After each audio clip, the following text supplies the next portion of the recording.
Hello and welcome. Today my special guest is Leah Cooper. Welcome to you, Leah. Hi Bev, how you going? Yeah, good, thanks. Beautiful day here in my part of the world. Looks like it's pretty sunny for you too, so that's cool. Yeah. Mm-hmm.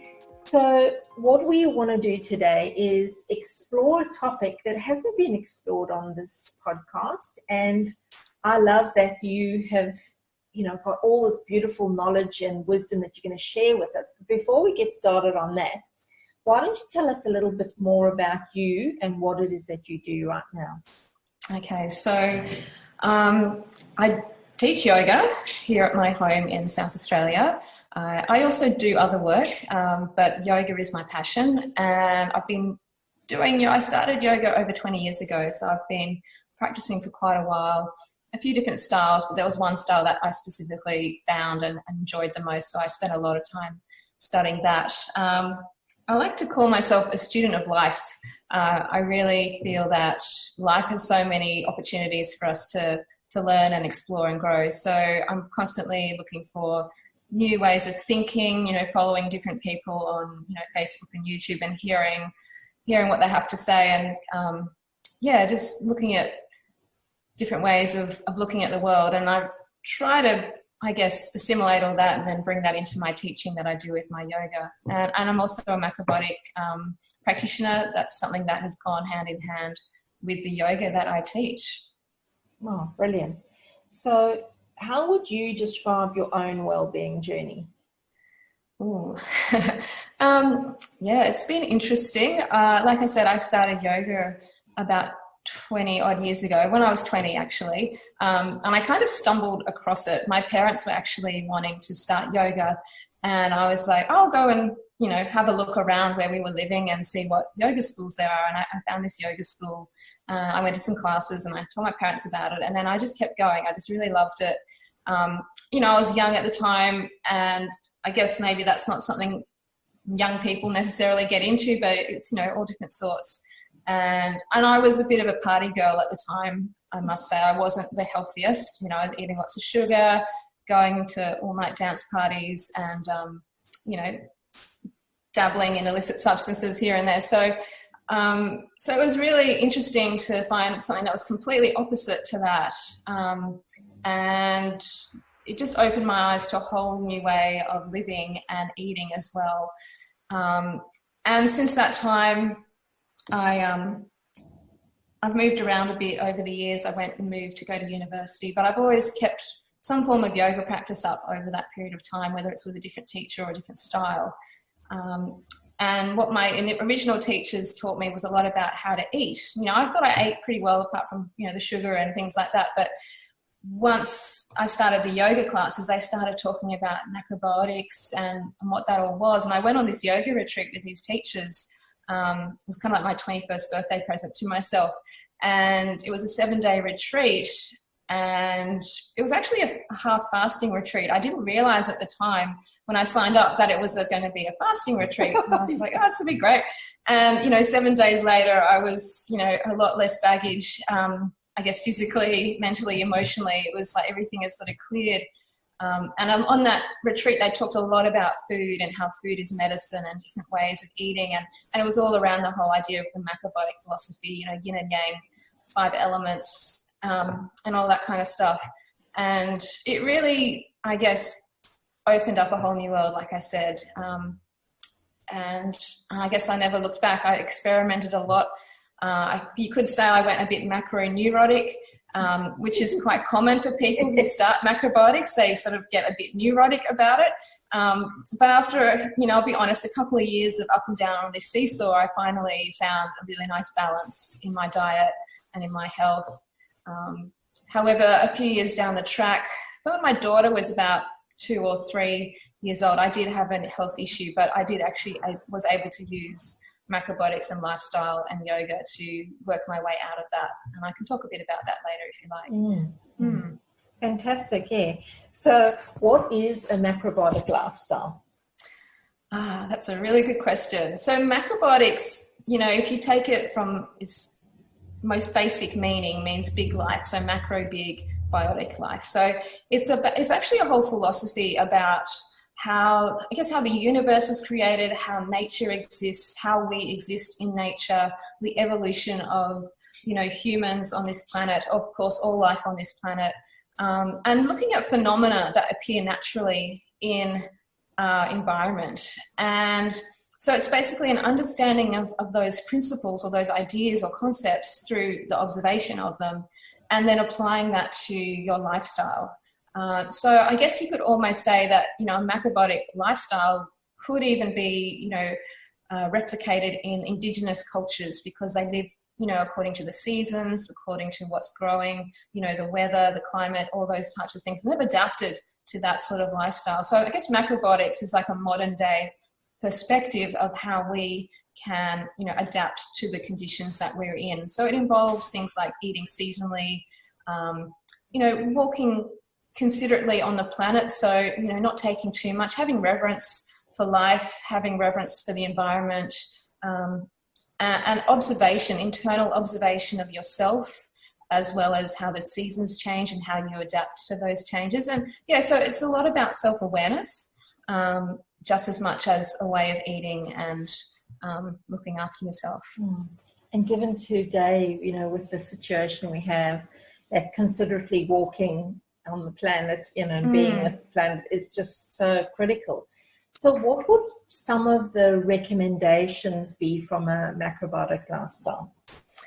Okay. Well, it really depends where you're coming from. So in macrobiotics, there's sorts of different, dietary recommendations depending on your level of health. So for people who are generally okay and, not sick, so to speak, you can just tweak your diet to look at how it, you can adapt to eat more seasonally, adapt your cooking styles to the seasons as well, looking at where your fruit and veg and other food is coming from, so it's more locally sourced, or as locally sourced as you can get in your geography, and that type of thing. Whereas if you're unwell, and we create conditions where we get sick, and becoming ill is actually your body, either eliminating something, you've taken in too much, or you don't have enough of something. So it's about working out. So from a macrobiotic perspective, you'd want to work out,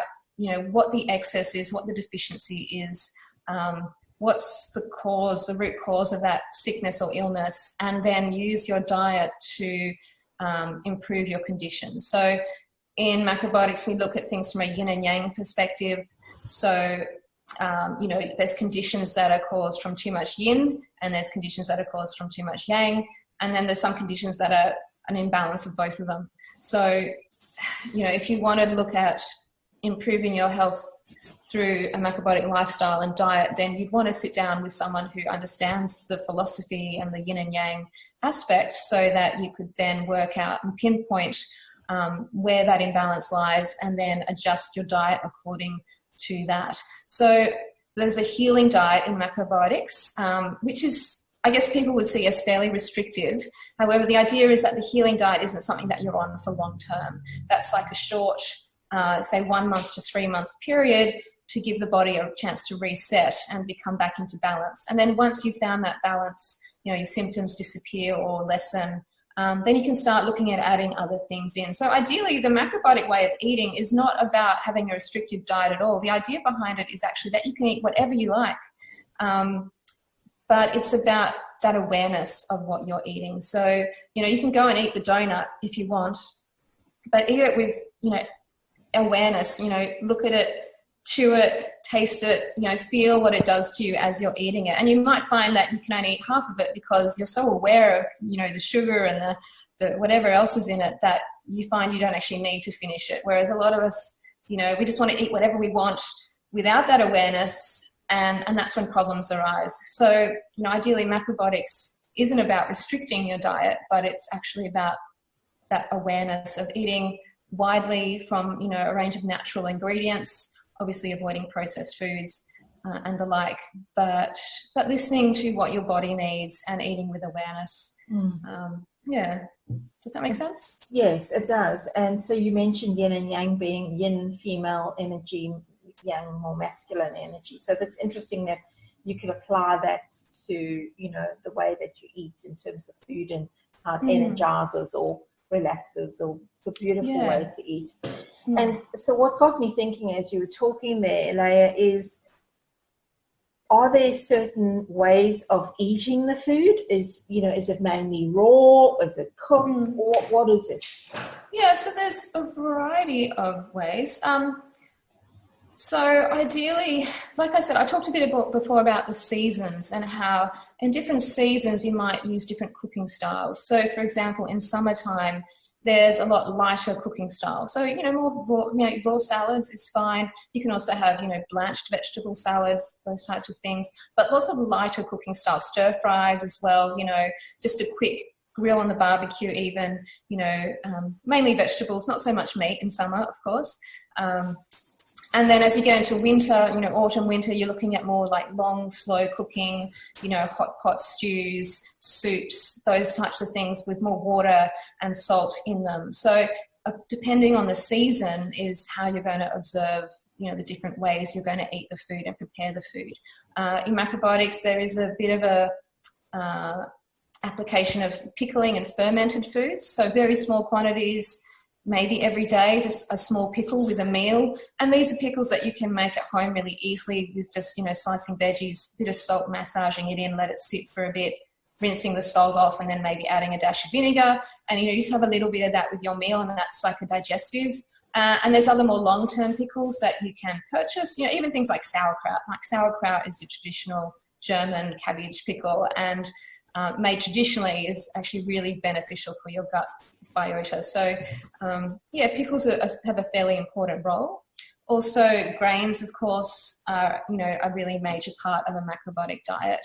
And there's lots of grains, not just your standard wheat, oats and rice, but things like millet, corn, rye, barley, even things like quinoa and what's the other one? I can't think now. Yeah, but amaranth. Yeah, absolutely. And even things like noodles, like soba noodles, udon noodles, and pastas made from whole wheat products, or even, I guess, gluten-free varieties as well. So, because we do get a lot of our energy from carbohydrate. I know there's a lot of people are pushing the keto diet where it's mainly fats and protein. And I don't know how sustainable that is over a long term. I think people can get results for a short term on a keto diet, but I think with macrobiotics, it's really a lifestyle change. It's not something you just do for 6 months and go, oh yeah, I did macrobiotics. But it's kind of like, if you really take it on, it's a lifestyle. It's continuous for the rest of your life. Yeah.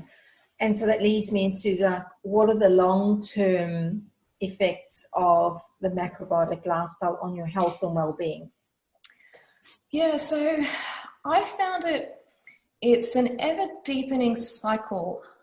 I find that, and that's sort of the cycle of the universe, is like, you go through one cycle and, it's hard to explain. What I'm trying to say is, can you ask that question again, please? What are the long-term effects of a macrobiotic lifestyle on your health and well-being?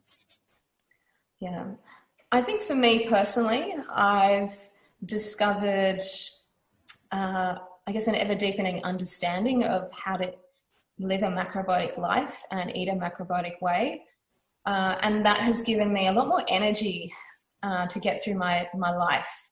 I'm only in my mid-40s, but I feel like I've got the energy of most of the time, someone in their late teens. I don't feel, exhausted all the time. And if I do feel exhausted, then I check in and I know the reason behind it. A lot of people get exhausted and they don't know why they're exhausted. I'm sure you can relate. You have clients like that. They don't know why. Why am I so exhausted?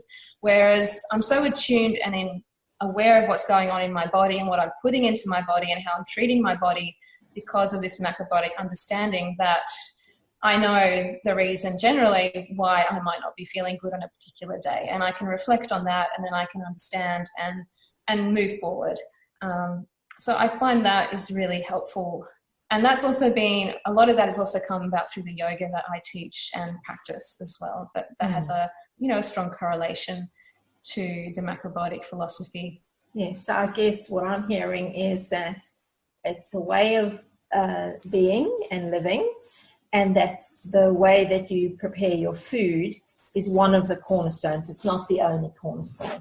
Exactly. So, yeah. Okay. Awesome. So I think what might be going through somebody's head is, well, are there any downsides? Are there any negative effects of a macrobiotic lifestyle? And particularly, I suppose, you mentioned there a fad of ketogenic eating. So are people, I just want people to recognize this is not a fad, but perhaps it's not for everybody. So are there certain people that it doesn't suit? Yeah, I think it really comes down to the individual. I couldn't say, it suits this person and not another person. I guess ideally it suits someone who's a bit open-minded, who's willing to experiment and try new ways of looking at things and new ways of cooking as well and eating. There's that, for me, I mentioned that macroneurotic period where I went through. I was just, so focused and down the line. I'd only eat this, this, and this, and, chew this many times. And, but I think now that I've, deepened my understanding and experience with it, I can use that knowledge to help guide other people through their own experience of that. I don't think it's restrictive, and I don't think people would find it challenging, except if they're just unwilling to give it a go. I think, and that's one of the things about macrobiotics, and George Oshawa, who was the modern day father of macrobiotics, he was from Japan. He's wrote many books about this in the 60s, 70s and 80s. And he talked about this idea of non-credo and this idea that, don't believe in anything just because someone tells you to believe in it. So don't do macrobiotics just because someone says it's good for you. Actually experiment with it, explore it, read about it, watch some videos, get a cookbook or two and see what it's all about and see if it fits with who you are and how you want to live your life. It may be that it's just too hard, or maybe it's just too boring, or, it's not satisfying. However, I think if you stick with anything for up to, at least I would say, give it a try for 3 to 6 months, and experiment with it and connect with other people who are practicing it and using it in their everyday life. And you might find that some things stick. It doesn't have to be the whole thing. Maybe it's just that you decide there's one particular aspect of it that really resonates with you, and that's something you take into your daily life. And the rest might fall away. And I think that idea of just, experimenting until finding what resonates with you. And I think that's the best approach to take, really. Yes, because not everything is for everybody. So I guess, you like to say, give yourself an opportunity to experiment and see how that works for you. So what are some of the outcomes that a businesswoman, for example, might experience as a result of being, would they have better thinking? What are some of the outcomes they'd experience? Yeah. Well, I might just use myself as an example. So I mentioned that when my daughter was 2 or 3, I actually got quite sick. So I had a thyroid condition where my thyroid became underactive, and also a nodule growing on my thyroid. And at the time I wasn't aware of what was going on, and I just felt extremely exhausted. I was working full time. I was a mother. I was a wife. I was, doing all these things, trying to maintain some balance, but not getting there. And I was just completely drained and exhausted to the point where I was actually having suicidal thoughts. And I looked a mess, I spoke to a friend and she recommended I go see her doctor. And so I did. And, she was a lovely doctor. She was actually a raw vegan herself, which I thought was quite interesting. You don't often find doctors who are practicing raw veganism. And she diagnosed me with this thyroid condition. She did all these blood tests and what have you. And she actually recommended that I start taking thyroxine, which is the hormone to stimulate the thyroid. And I'm not one for taking medications. So I said, oh, look, can you, give me a month, and I really want to see if I can try and bring this back into balance naturally. So, she recommended I start eating more greens and raw food because that was her philosophy. And I took that into consideration. And I actually went to see my macrobiotic counsellor and teacher. And I explained to him the condition that I had, and he did diagnoses like visual diagnosis and energy diagnosis, and did some macrobiotic counselling with me. And he came up with this dietary recommendations and lifestyle recommendations that I should implement. And so I followed those. And he also actually recommended some more raw food in my diet as well, because I think it was an excess yang, so I needed some more yin to balance things out. And also I needed to start looking after myself and taking that time to rest and to rejuvenate. And at this point in time, because I was doing so much, I actually wasn't doing much yoga at the time. So what I investigated, and I found out which are the best yoga poses to stimulate the thyroid. So I was doing those every day. So I changed my diet. I was doing daily yoga specifically for the thyroid. I was going to yoga classes as well, and also taking time to relax on the weekends. And combination of all those things, I went back to the doctor, had some more tests, and it seemed to be okay. And she just said, just come back every few months, we'll check in. And thankfully it's never returned. So, and I did also start taking some vitamins, vitamin B12 and some iron and vitamin D as well. So a few different things to help support that. So, and after that, obviously, a few months later down the track, I got my energy back. I was looking after myself, and in my work, I was able to obviously, concentrate again and get back into the swing of things. And it really brought me back to life, really. And because I guess I'd narrowed my focus, I'd become so distracted with life and work and everything else that was going on around me. I'd forgotten to look after myself. And I think a lot of the time when we get sick, it's because we've forgotten that, we should be putting ourselves first. It's that old, analogy of when the oxygen mask falls, put your mask on first before you help other people. And we're all busy, and, we get out of control and we forget that a lot of the time. So checking in, are you okay? What do you need to do? And I've had periods of time since then when I felt that exhaustion creep back, or maybe, thoughts not going in the right direction. And it's like, okay, all right, recognize that. What are you going to do about it? Do something about it. And it generally will fix itself up. So it's that awareness and understanding, and using the tools that are available to you. That sounds good. So if you were wanting to just experiment, can you suggest a simple way for someone just to get started? Where do you start? That's a good question. I think, because I focus a lot about seasonal eating, I would suggest that people actually visit a local farmer's market, because that's where you're going to get as close to the food where it's source as possible. And you're going to find foods that are grown in the area and that are seasonal to your area.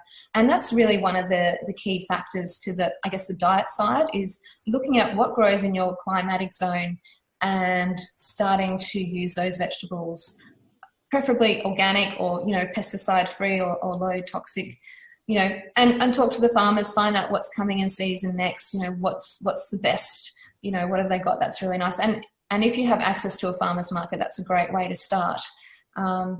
The other thing is, there's books you can borrow from the library or find online. And, some of them are better than others, but, you just have a search around, maybe grab a macrobiotic cookbook from the local library if you can get it in, and just see what some of those recommendations are. So there's lots to do with grains and veggies. There isn't a big focus on eating meat. However, meat isn't necessarily restricted from a macrobiotic lifestyle. So I think you mentioned to me before this that, some people have intolerances to bean products and what have you. So, if they do, then, I would obviously recommend cooking them, soaking them and cooking them. If that still is a problem, then small amounts of meat are okay. White fleshed meat over red meat, fish and chicken over beef and lamb, and eat small quantities. We don't need to be eating, 500 gram steaks every night. That's really helpful. So, Leah, what are your tips for living fabulously? What are my tips for living fabulously? Oh, well, I have a daily routine, and that's really the thing that sustains me. You know, I get up in the morning, I go for a walk every morning, rain, hail, wind, sunshine, whatever. I come back and I do a little bit of journaling, and then I do my yoga practice, and I do that probably, pretty much every day. That's my daily routine, and I think without that I'd be at a loss. Except when I travel. I guess traveling does make things a bit tricky. So, but just taking time, even to sit quietly. I'm not a big meditator. It's something I really want to get better at, do more of. But even just sitting for a couple of minutes and breathing is a great way to just calm the body, calm the mind, bring yourself back into your center. And that's, I think being out in nature as well is a really great way to live a fabulous life, is just connect to nature. That's good.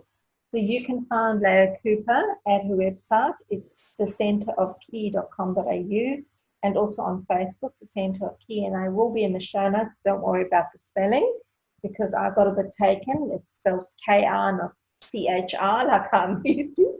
So don't worry about those things. Will be in the show notes for you to go and investigate and explore what Leah's doing with her yoga and other things. And Leah, I think what's exciting for me is that there are some principles, for example, that I already follow. So for me, eating seasonally, purchasing from the farmer's market is already there. So it's helpful to know that you don't have to do the macro neurotic, as you said.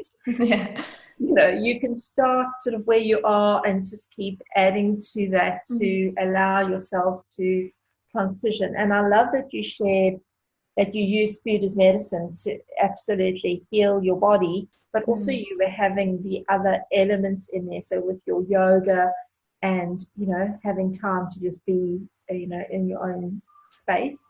Because I think that's some of the challenges, is if you're not well, we often look for solutions outside of us, and they are all within us. We have this amazing body with infinite wisdom, and when we create the right conditions, the body heals. So thanks so much for being with me today. Thank you for having me. It's been fun. Thank you.